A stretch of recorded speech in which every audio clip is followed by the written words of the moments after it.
otra vez. Ahí empiezo a Quitarla, ¿qué más? Ahí está. Voy a compartir la pantalla. Acá estamos. Acá. Ahí está. Bueno. Bueno, voy a continuar, chicos. ¿Estamos bien? Entonces, continuamos. Un minuto, por favor. Sí, dale. Esperame un ratito. ¿Qué tal la clase, las otras clases? ¿Vienen bien? ¿Pudieron? Vamos bien. ¿Pudieron entrar al Classroom para hacer las actividades? ¿No entraron? No puedo entrar yo. ¿Por qué no puedes entrar? Porque yo mirá que dejé los links, todo. ¿Quién es que no puede? Julieta.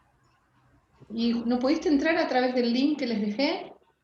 No, dice, no se ha encontrado el resultado para tu búsqueda.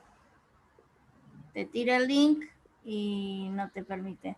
Y sos la única, porque tengo un montón de alumnos que han entrado. Después te paso por mail, o Fernanda, pasale nuevamente al grupo el link del... Si no, copiá y pegá la dirección a ver si puedes entrar así. Entrar en la computadora, a ver si es más fácil que con el teléfono, ¿sabes? Es la opción Bueno. que te puedo dar. Si no podés, copiá la dirección y la pegás en la tabla de búsqueda, ¿sabes? Y ahí, porque ahí puse no solamente material teórico que puse, y ahora les voy a subir un nuevo material que me llegó hoy del Ministerio de Salud sobre la reinfección por COVID. Y hay casos estudiados y todo que es bien actualizado.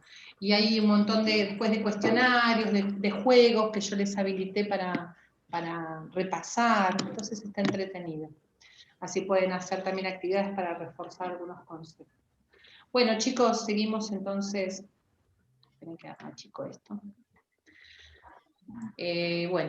Bueno, entonces estábamos con, ¿se acuerdan que recién habíamos hablado de los síntomas del EPOC, la disnea, ¿sí? Los diferentes grados de disnea, según relacionada a los esfuerzos, y después tenemos la tos, la expectoración, y tenemos que ver qué características tiene esa expectoración, si es mucosa, serosa o purulenta. Y no solamente el aspecto, sino la cantidad. Si esto va aumentando, se va manteniendo o va cambiando el color, esto también habla de una progresión de la enfermedad. Por supuesto, si a esto se agrega hemoptisis, dolor torácico, broncoespasmo, taquicardia, taquipnea o cualquier otra situación de falla o incluso insuficiencia respiratoria con alteración de la conciencia o falla cardíaca, por supuesto son todos síntomas de exacerbación del EPOC. Pero uno no necesita por ahí llegar a eso, por ahí uno tiene el paciente o internado o está en la sala y ve que está internado por una fractura de cadera y es un EPOC, y bueno, y empieza a tener más secreciones, o resulta que no necesitaba oxígeno y ahora lo necesita, está más taquipneico, esto también lo ve mucho el enfermero y lo detecta, bueno, eso es una reactivación del EPOC. Por ahí fue secundaria, no sé, a la fractura de cadera, o a la insuficiencia cardíaca, o a una neumonía. Eso hay que tratarlo. Chicos, si no hablan, silencien los micrófonos, así optimizamos el audio. Ahí está. Y bueno, estas son, para que vean, digamos, la estratificación, si es un EPOC, una exacerbación complicada o no complicada, de acuerdo a el BEF, que yo les decía. El BEF siempre se mide en porcentaje, ¿sí? Siempre lo óptimo sería más del 75%. Si ya tengo, por ejemplo, del 75 al 50, menos del 50, voy a tener más o menos complicaciones, ¿no? Después también, según los episodios que hay en el año de exacerbación, ¿sí? Más de 4 o menos de 4, y después si se agrega, en este caso, una exacerbación no complicada, va a tener BEF entre el 75 y el 50%, menos de 4 episodios en el año, y no tiene paciente que no tiene otra comorbilidad. Si es una exacerbación complicada, el BEF, por ahí este BEF yo no lo tengo en el momento, le pido los análisis o los estudios anteriores y la familia me lo trae. ¿sí? Pero menos del 50%, más de 4 episodios en el año, y acá voy a tener otros factores, pacientes que son diabéticos, insuficiente renal, cardíaco, alguna patología tumoral, o linfomas, o hepatitis crónica. Cuando yo tengo un paciente con una exacerbación o una enfermedad, esto es EA, es enfermedad aguda de EPOC, exacerbación o reagudización, como lo quieran llamar, tengo que hacer diagnósticos diferenciales. El primero, muchas veces uno lo confunde con un tromboembolismo pulmonar. El tromboembolismo pulmonar, la verdad que puede estar en muchas enfermedades, entonces uno siempre lo pone como diagnóstico cuando hay disnea de por medio. Después, que sea neumonía, que no tenga exacerbación y sea solo por la neumonía, un neumotórax, una patología tumoral, derrame pleural, o patologías cardíacas, que es muy fácil de confundir, porque también responden mucho, si bien el tratamiento es diferente, pero responden al oxígeno, algunos, o algún tipo de obstrucción en la vía aérea por otras causas, ¿no? Entonces son los diagnósticos diferenciales. Entonces, cuando dentro de las exacerbaciones, nosotros dijimos, exacerbaciones leves, moderadas o graves. Las leves, por ejemplo, aparecen el aumento, por ejemplo, de la tos con la expectoración, suele mejorar con la medicación inicial y con oxígeno. Y estos son pacientes que por ahí le haces una nebulización o lo ves en el domicilio, o a veces incluso necesitan un corticoides, 2-3 días y ya mejoran, no necesitan una hospitalización, ¿no? Acá tenemos, por ejemplo, en el tratamiento del EPOC leve, de la exacerbación leve, sin insuficiencia respiratoria, que se puede manejar en su domicilio, ¿no? A veces, por ejemplo, si usa oxígeno domiciliario crónico, a veces necesita, si es intermitente, por ahí necesita aumentar la dosis o dejarlo continuo, aumentar los broncodilatadores. A veces, si hay algún signo de infección, ya iniciar antibiótico. Acuérdense que los EPOC, que tienen una alteración en la estructura bronquial, principalmente, y alveolar, es muy fácil que los microorganismos de la vía aérea, que está colonizado, se infecten. Son pacientes que tienen colonizado su vía aérea habitualmente. Entonces, es más fácil que hagan infecciones respiratorias, ¿no? Así que por ahí considerar el tema de darle los antibióticos. Y esto se va evaluando a las 24 horas. Si mejora en las 24 horas, bueno, entonces continuar con este tratamiento, incluso los antibióticos. Si no mejora, bueno, a veces agregar corticoides o necesita la hospitalización. Eso va a depender, sí, según el criterio médico. En la EPOC moderada ya tenemos los síntomas más incrementados, más disnea, ya puede haber intercambio gaseoso alterado, hipoxemia, yo puedo poner el saturómetro y realmente satura menos del 90%, requiere medicación por ahí más sistémica, por vía endovenosa. Puede o no requerir antibióticos, esto va a ser dependiendo del cuadro clínico, habitualmente son reagudizaciones por infecciones y muchas veces requiere una internación, ¿sí? Esto siempre para internarlos, o estos pacientes cuando vemos esta reagudización, ver los factores desencadenantes, si es de origen infeccioso, y generalmente internarlos como les decía. El objetivo es que saturen más del 90%, pero son pacientes que por ahí habitualmente saturan 89, 90, 92, por ahí con eso alcanzan, por ahí con una canulita de oxígeno de 2-3 litros alcanza. Si yo como enfermera veo que es un paciente POC, estaba saturando 80%, le pongo la cánula de oxígeno o le pongo la máscara de oxígeno al 100% y se me va a 99%, yo ya sé que lo tengo que bajar, no necesita el 29%. Por ahí con una máscara al 30, al 28, al 24, con una cánula a 3 litros, alcanza. ¿Entienden? Entonces, eso me tengo que fijar yo. No solamente el médico, sino el enfermero tiene que estar alerta, porque ustedes saben que el EPOC, el oxígeno demasiado alto es contraproducente. Porque acuérdense que su cerebro, el centro respiratorio, está acostumbrado a la hipoxemia. Si de golpe aparece oxígeno a altas dosis, inhibe el centro respiratorio. Entonces, cuidado con esto, Una saturación 90, 92, más no necesito. Si ustedes ven que están con la máscara a 15 litros, 99% se la bajan, No es necesario. El objetivo, 90, 92, un EPOC, 89, incluso algunos EPOC severos, a veces son 88, incluso menos, porque la curva está diferente, ¿sí? Después, evaluar los broncodilatadores. La mayoría de los EPOC hacen broncoespasmo, así que es importante los broncodilatadores, ya sean los beta-agonistas, que es el Ventolin, o el ipratropio, como son los anticolinérgicos. Así que muchas veces le ponemos las dos, el Ventolin y el ipratropio. También evaluar los corticoides sistémicos, a veces es necesaria una sola dosis, o también inhalatorios. Los inhalatorios tienen muy buena absorción, son la verdad, y no necesita a veces ser sistémico. Y bueno, y esto que dice acá, una buena hidratación.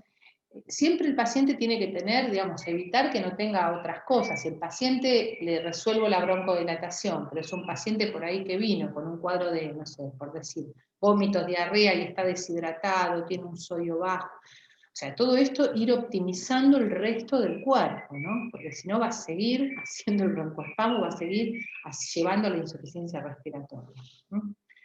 Bueno, si mejora, entonces sí podemos, por ahí necesita una internación de guardia de 24 horas y después mejora y enseguida puede pasar incluso siendo un EPOC moderado, ¿no? Si uno está bien tratado y ve todas estas pautas, ¿no? Que a veces uno no se explica, a veces lo que necesita es hidratación, o está hipertenso, o por ahí está haciendo, no sé, algún cuadro de una infección gastrointestinal. Entonces todas estas cosas, bueno, no se me asusten, esto es una tabla nada más, que se las dejo para que lo tengan a mano, en la guardia, para que vean la diferencia entre el leve, moderado y grave, no se me asusten que no lo hagamos.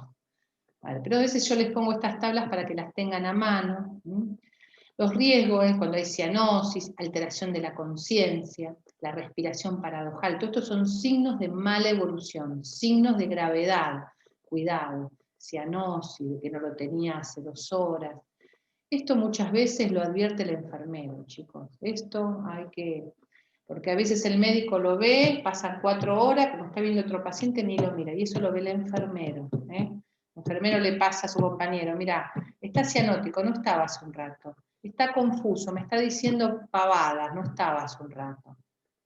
Respiración paradojal, el uso de los músculos accesorios, se empiezan a pansear, se ponen inquietos, se empiezan a mover. Esta cosa o de desasosiego, pacientes muchas veces añosos que se excitan, algunos los duermen, pero hay otros que excitan, así que cuidado. Bueno, por supuesto el silencio auscultatorio, ¿no? La falta de respuesta al tratamiento, la disminución de la saturación de oxígeno y en los gases donde empieza a aumentar. A veces la presión de dióxido de carbono es engañosa, cuidado con esto, porque es muy fácil de confundir. Donde el paciente vemos que el paciente mejora la oxemia y la presión de dióxido de carbono mejora, entre comillas. Resulta que no es que mejora, se está agotando. Así que cuidado con la PSO2 normalizada, entre comillas, porque hay que ver que coincida con el cuadro clínico. Yo tengo un paciente más dormido, aunque la oxemia está bien porque yo le estoy pasando oxígeno, el broncodilatador, pero está más dormido, y la PSO2 que tenía 30 pasa a 45, cuidado. Se está agotando, si le hago unos gases en 2 horas va a ser 50, y ahí estamos en problema. ¿Me siguieron con esto de la PSO2? Cuidado, ¿no? Bueno, criterios de hospitalización. Bueno, esto no lo voy a repetir, porque más o menos ustedes ya se van a dar cuenta. En el caso de un EPOC grave, ¿no? Este EPOC teníamos el moderado, la exacerbación moderada, pero vemos que ya tiene signos de insuficiencia respiratoria, acidosis respiratoria, ya acidosis menos de 730, o venía 735, 732, 728, empieza con hipotensión, por supuesto alteración de la conciencia, pero son pacientes que por ahí necesitan ventilación no invasiva o asistencia respiratoria. Mientras el paciente esté lúcido y colaborador, entonces yo puedo pensar en la ventilación no invasiva, que es la máscara con el respirador, pero la máscara, no lo tengo que entubar. Entonces por ahí eso hasta se puede manejar, no sé si por guardia, pero en una sala de emergencia, ¿sí? si hay algún kinesiólogo o algo que por ahí trabajan en la sala de emergencia respiratorio, se puede poner una ventilación no invasiva y no el tubo, y con esto se benefician mucho. Bueno, los signos entonces de gravedad dijimos la severa insuficiencia respiratoria, la progresión de los síntomas, la falta de respuesta al tratamiento y la comorbilidad con otras enfermedades, todo esto agrava, ¿no? Edad avanzada también mal pronóstico, más de 2 exacerbaciones con expectoración purulenta en el año, ya son pacientes también que tuvieron antecedentes de estas exacerbaciones importantes, o una exacerbación en los últimos 7 días que mejoró pero era reactiva, el uso crónico de corticoides, por supuesto cualquier enfermedad de comorbilidad que esta que les nombraba, aumentará todo el riesgo, ¿no? El BEF, bueno, ya menos del 30%, ya estamos en un paciente ya casi en su etapa terminal, y los signos de desnutrición también, todo esto agravando el pronóstico. Fíjense que el contexto de ese paciente, como son enfermedades crónicas, es muy importante. Bueno, vamos al tratamiento. ¿Venimos bien ahí? Me tomo un mate. ¿Venimos bien? ¿Me quieren hacer alguna pregunta? Estamos grabando, ¿no? Sí, ¿no? ¿Estoy grabando? Sí, ¿no? Ah, sí, estoy grabando. Bueno, ¿venimos bien hasta ahí? ¿Se me durmieron la siesta? Está lindo el sol. Vamos para adelante, vamos para adelante. Bueno, igual algo estuvimos hablando, un poco del tratamiento, los objetivos. Fíjense que tenemos medidas farmacológicas y no farmacológicas. De las no farmacológicas, bueno, todo lo que tiene que ver a la educación, la prevención, ¿sí? El objetivo de las medidas no farmacológicas es prevenir una exacerbación, ¿no? Apuntar a que este paciente tenga un resto, ya que los pulmones no funcionan bien, pero que el resto tampoco se deteriore. Controlar la diabetes, si tienen falla hepática, falla renal. Entonces todo eso es muy importante, porque este paciente pasa una mosca volando y hace una exacerbación. Entonces tenemos que cuidar y evitar que sus defensas, que todo su sistema inmunitario esté bien. Por eso esto también va a mejorar de alguna manera la calidad de vida, va a atrasar el requerimiento de oxígeno, ¿no? Y algunos pacientes nunca necesitan oxígeno. Y acá tenemos algunas de las medidas farmacológicas. Le puse el ABC, ¿no? Para que se acuerden. El antibiótico es porque no todo EPOC va a necesitar antibióticos, pero es muy frecuente que las causas desencadenantes de una exacerbación sean infecciones. Ojo, a veces pueden ser infecciones virales como pasa con el COVID o pasan con el influenza, pero las infecciones bacterianas están al orden del día. También las infecciones como las clamidias, los micoplasmas, estas bacterias que nosotros llamamos atípicas, y los virus, ¿no? El uso de broncodilatadores y el uso de corticoides, ¿sí? Dentro de los broncodilatadores tenemos algunos de acción corta, ¿sí? El salbutamol, los anticolinérgicos, el dipratropium, ¿sí? Esto ya lo habíamos comentado. ¿Qué es lo que hacen los broncodilatadores? Bueno, abren los bronquios, mejoran las sibilancias, mejoran la resistencia en la vía aérea, hacen menor atrapamiento aéreo. Esto va a llevar a que mejore el trabajo respiratorio, la hemodinamia, y también disminuyen todo lo que es las secreciones, todo lo que es de las células mucociliares, ¿no? Que no es poco porque es muy molesto la cantidad de secreciones, y muchas veces los pacientes, entre que tienen que respirar y entre que tienen que toser para eliminar sus secreciones, se cansan, es agotador, entonces no es poco a veces que disminuyan las secreciones. Acá tenemos algunos de los beta agonistas, salbutamol, el más usado. Bueno, acá están las dosis, de 4 a 8 inhalaciones, acá están con los inhaladores o también con las nebulizaciones, esto no cambia, muchos lo que usan siempre. Lo que se puede a veces hacer es, en los casos graves, dar dosis continuas o seguidas, cada 10-15 minutos. Me van a decir, uy, pero va a aumentar la frecuencia cardíaca, y, ¿viste? Cuando vos tenés algo grave o tenés un broncoespasmo que no mejora, y bueno, después verás la arritmia, pero vos necesitas que ese bronquio se abra. Sí, es verdad, a veces desencadenan arritmias, taquicardias, que descompensan una cosa, lo mejoras de un lado y se va del otro, pero bueno, eso es un paciente grave. Y sí, a veces sí, pero bueno, es necesario a veces en primeras instancias ver si no, bueno, uno pasa al otro nivel, ¿no? A veces es necesario, no mejora, y bueno, hay que entubarlo, ventilarlo, ¿no? Lamentablemente. Bueno, acá está el hipratropio, el Atrovent. Esto lo que tienen es un efecto, bloquea los receptores muscarínicos de acetilcolina que están en los bronquios, que son los que producen la broncoconstricción, porque es un efecto de los muscarínicos del parasimpático, ¿sí? Cuando se estimulan, esto produce broncoconstricción. Entonces, lo que hacen es inhibir, los hipratropios inhiben los muscarínicos para que no actúen, ¿sí? Y actúen solo los adrenérgicos, los beta-adrenérgicos que abren el bronquio. Acá en el bronquio actúa el simpático y el parasimpático. El simpático a través de los adrenérgicos, ¿sí? Abriendo el bronquio. Entonces se estimula con los beta-2 agonistas. ¿Sí? ¿Me siguen? El parasimpático actúa broncoconstricción, con los receptores muscarínicos. Entonces lo que hace es, uno estimula lo que abre y el otro inhibe lo que cierra. ¿Se entendió? Está medio como un juego de palabras. Esto también, un poquito de fisiología, del simpático y el parasimpático. Segundo efecto, más tardíamente, produce también broncodilatación, pero luego de 8 horas de su administración. O sea, que no solamente el hipratropio bloquea los receptores muscarínicos, sino que después a la larga van a producir un efecto de broncodilatación. ¿Sí?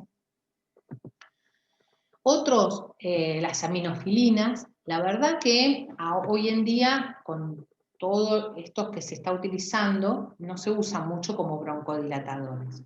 La verdad que yo cuando recién empecé a hacer ambulancia, hace ya más de 20 años, y más también, nosotros usamos aminofilina, y algunos de los enfermeros más grandes también se acordaba que usamos aminofilina, le hacíamos la dosis de carga, la dosis de mantenimiento. La verdad que hoy en día ya no se usa, tenemos otro tipo de drogas, mucho más modernas, y con menos efectos adversos. Entonces la aminofilina no la usamos en el A1. Antes usaba, ahora no se usa. Se usa solo los broncodilatadores y los corticoides, por vía inhalatoria y por vía sistémica. Entonces llegamos a los corticoides. Los corticoides son nuestra salvación. Estos mejoran el intercambio gaseoso, reducen el tiempo hospitalario. La verdad que en las exacerbaciones de POC andan muy bien, tanto el inhalatorio como el sistémico, si bien no hay mucha evidencia de la mortalidad, pero sí se usan como broncodilatadores, porque en realidad no es que actúan sobre ningún receptor, lo que hacen es desinflamar. Son excelentes antiinflamatorios bronquiales. Son excelentes, disminuyen toda la cadena de la inflamación, y eso entonces saca el moco y abre. Por eso se usan todos juntos, ¿no? Entonces les decía, acá son algunos de los usados: la prednisola, la metilprednisolona, son antiinflamatorios, reducen la hiperreactividad bronquial, inhiben por inhibición de la permeabilidad capilar o vascular, disminuyen el edema bronquial, disminuyen toda la producción de citoquinas y disminuyen la activación de las células inflamatorias.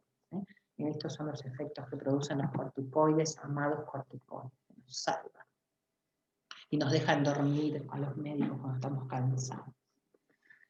Y al enfermero también lo deja descansar, porque es muy demandante un paciente cuando hace una exacerbación de POC, es muy demandante, está lúcido, es muy demandante.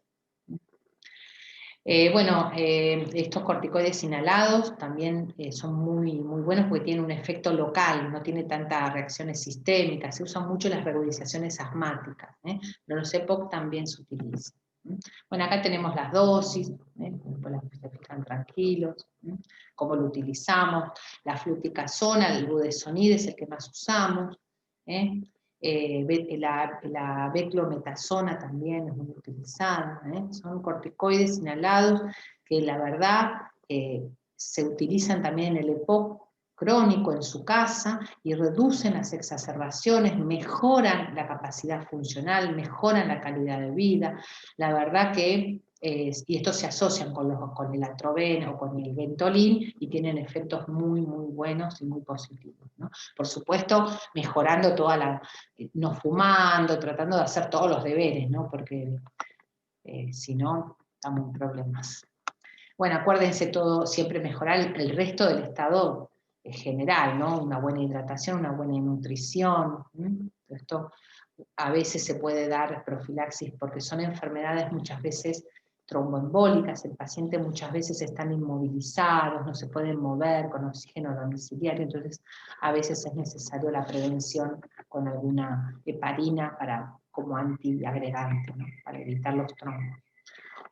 También se puede utilizar algún mucolítico. El mucolítico lo que hace es aumentar fluidifica, digamos, las secreciones, hacen que sean más fluidas, entonces el paciente las puede expectorar mucho más fácil. A veces se pueden dar antitusivos, pero bueno, uno siempre prefiere mejor que pueda expectorar, pero realmente a veces es muy molesto, el paciente no puede dormir, no puede descansar, entonces uno da algún antitusivo. Es importante todo lo que es el tratamiento de la kinesiología respiratoria. Hay muchos ejercicios, no te digo cuando está con el EPOC exacerbado, pero sí cuando ya está mejorando, o cuando ya va a la rehabilitación, recuperar, porque esto es muy importante, los ejercicios respiratorios. Otros tratamientos, el sulfato de magnesio, también se utiliza, es un esto se utiliza, es un broncodilatador. Espérenme un segundito, chicos, un segundo. Espérenme que vino mi hijo. Espérenme un segundo, y lo voy a ver, espérenme un segundo. Espérenme, chicos, Sí. Bien, estoy dando clase.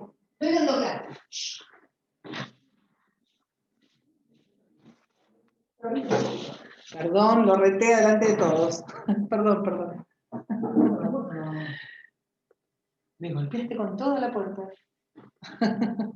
Uy, encima estoy grabando. Bueno, ya está. Bueno, esto es así. Las clases virtuales son así. Bueno, les decía, el sulfato de magnesio a veces se usa cuando los tratamientos convencionales que dijimos recién no mejoran, entonces, bueno, podemos llegar a utilizar el sulfato de magnesio en los broncoespasmos graves. Tiene una acción también hace como una broncodilatación a nivel del músculo liso bronquial, ¿sí? Ahí están las dosis también. Bueno, habíamos comentado recién sobre las antinas, la teofilina y la aminofilina, que les decía que su uso es controversial, y la verdad que esto se usa en caso de que también otros tratamientos no mejoren, pero no parecería ser muy útil, sobre todo en los agudos, ¿no? También les comento la adrenalina, tampoco es muy usada, esto solo se usa en otros casos, pero la verdad que hay otros medicamentos, es raro que se usen las crisis asmáticas, hay otros medicamentos. Usan. Les comento porque a veces sí se usan, pero si tenemos otra cosa no es conveniente la adrenalina, es muy vasoconstrictora y termina isquemiando el resto de los órganos y eso es muy peligroso. Teniendo corticoides, teniendo otros broncodilatadores y todo, yo la verdad que ya para eso hay que ponerlo en respirador, pero es raro que se use. ¿Me decías que vos la usás? No, ayer justamente tuvimos un estado de mal asmático, tratamos de sacarlo justo de la guardia, no se pudo, Sí. y vinieron los de terapia y dijeron, bueno, una ampolleta de adrenalina en abones cada 15 minutos. ¿Y salió del cuadro? No salió nunca.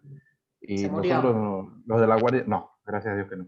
Por eso, pero hay que entubarlo. Es un paciente que tiene que entubarse y ventilarse. Sí, todos los de la guardia nos sentamos y dijimos, no, tiene que irse a terapia para mejor manejo. Lógico. Dijimos. Lógico. Y el terapista mandó al kinesiólogo para hacerle BNI y no vimos mejoría ni con BNI. Y después de estar más de 12 horas con nosotros dándole con todo, recién dijeron tomografiarlo, hisopalo y pasarlo. Sí. Y usaron aminofilina ahí abajo en terapia. No se usa aminofilina. Teniendo los corticoides, digamos. Por eso son pacientes que si no mejoran en las primeras horas, ¿viste? A veces la BNI sí es muy... pero lo que pasa es que tampoco la BNI la tenés que poner de última, la BNI la tenés que poner inicialmente. Cuando ya empieza a tener PCO2 un poco más normal o elevada, por ahí, o ves que ya usa músculos accesorios, ya ahí tenés que poner la ventilación no invasiva. ¿viste? Ahora, si es un EPOC es diferente, porque el EPOC a veces uno lo espera un poco, como les decía. Si es un asmático, no, los asmáticos generalmente se llaman cuadro bronquial. Entonces, Era un asmático, un joven de 20 asmático, claro, asmático. sí. Y si no, hay que Pero intubarlo y ventilarlo, bajar toda la sí, desinflamación. No, la verdad que la adrenalina en todos los estudios es más perjuicio que beneficio. Si vos ya pensás en adrenalina, porque tenés que intubarlo, ventilarlo y tenés que ir a terapia. y eso Perdón, dijimos, pero en una igualmente, laringitis puede ser un poco más útil. Ah, eso es Quizás diferente. Estamos la hablando. adrenalina racémica. Estamos. Igual así todo tenemos otras drogas previas. Pero, por ejemplo, tenés un edema de glotis enorme, como dice acá, una anafilaxia, ahí es otro tema. Estamos hablando en una reagudización de un EPOC, ¿viste? Como otros tratamientos, como último tratamiento. No, digamos, está indicado nivel de evidencia 3 cuando vos ya usaste todo, ¿entendés? Y no tenés otra cosa de hacer. Lo mismo con los antagonistas de los leucotrienes, eso también pasa lo mismo. ¿Entendés? ¿Por qué? Porque la adrenalina tiene mucho perjuicio después, ¿entendés? Terminás isquemiando el intestino, isquemiando. Yo sé que la prioridad es que abra los bronquios, es verdad, es verdad. Si no tenés otra cosa, es que tenés un nivel de evidencia 3, 4, es bajo el nivel de evidencia.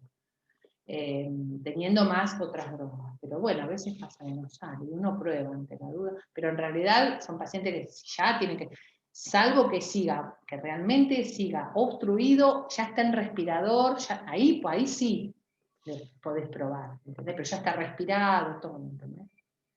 Pero sí, a veces es muy difícil, sí, y a veces no sale.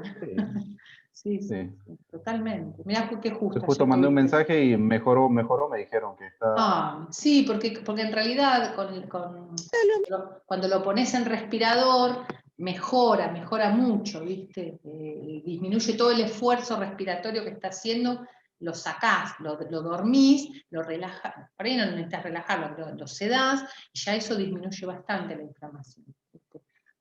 Y empiezan a actuar todos los corticoides y todas las drogas que le diste hace 2 horas. Sí. Sí, bueno. Bueno, esto es lo que les decía del oxígeno, en los EPOC. No necesito saturar 99, 90, 92 con una PO2.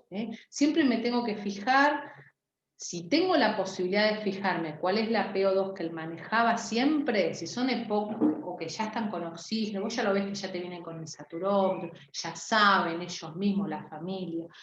Pero si no arrancamos acá el oxígeno, puede ser más perjuicio que beneficio. Entonces, cuidado, ¿no? Obviamente, que si el paciente está saturando 70, yo le voy a poner oxígeno. Sí, pero quiero decir que si está saturando 99, yo no necesito un paciente con 100 de oxígeno, porque no, incluso con el respirador bajo el oxígeno. Por eso en estos pacientes, si yo lo tengo en respirador, no sé si alguno de ustedes está haciendo terapia intensiva o en la sala de emergencia que está manejando pacientes con respirador, las PAFI son todas bajas. Las PAFI, les recuerdo, la relación entre la presión de oxígeno y la FiO2. Eso nosotros lo utilizamos cuando tenemos el paciente en respirador. No sé si hay algún kinesiólogo acá. Kinesiólogo respiratorio, no sé. Bueno, entonces ese valor en un EPOC siempre va a ser bajo, porque son pacientes hipoxémicos crónicos. ¿Entienden? Bueno, acá está alguno de los beneficios de la ventilación no invasiva, es muy importante, ¿no? Disminuye la mortalidad y la necesidad de asistencia respiratoria. La verdad que es un recurso muy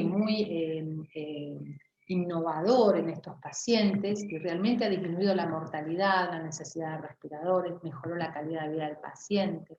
Esto mejora el trabajo respiratorio, la frecuencia respiratoria, aumenta el volumen minuto cardíaco y respiratorio, ¿sí? Disminuye la presión de dióxido de carbono y también mejora todo lo que es el estado ácido-base.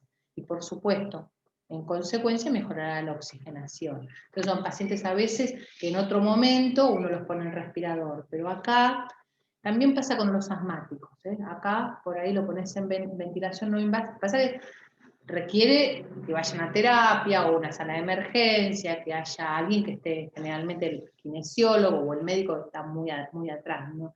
Y no es una máscara fácil de tolerar. Hay pacientes que están excitados, que están desorientados, ya no van a poder ponerle porque tiene que estar lúcido y colaborador el paciente para tolerar esta máscara, tiene que adaptarse. ¿No? Bueno, vamos a hablar 2 palabritas del asma. Este es un paciente de 35 años con un casito clínico, que ingresa a la guardia. Vamos a tomar el paciente, no sé qué parecido al que vos tuviste, no sé si es algo parecido, con disnea, dolor torácico y comienza en forma aguda. Entonces lo que yo tengo que pensar primero es qué tipo de asma es, ¿no? Si es un asma leve, un asma moderado, un asma grave o un asma casi fatal con riesgo de vida. ¿Y en qué me baso? En esto, en los síntomas que tiene, en el score neurológico y si uso o no los músculos accesorios.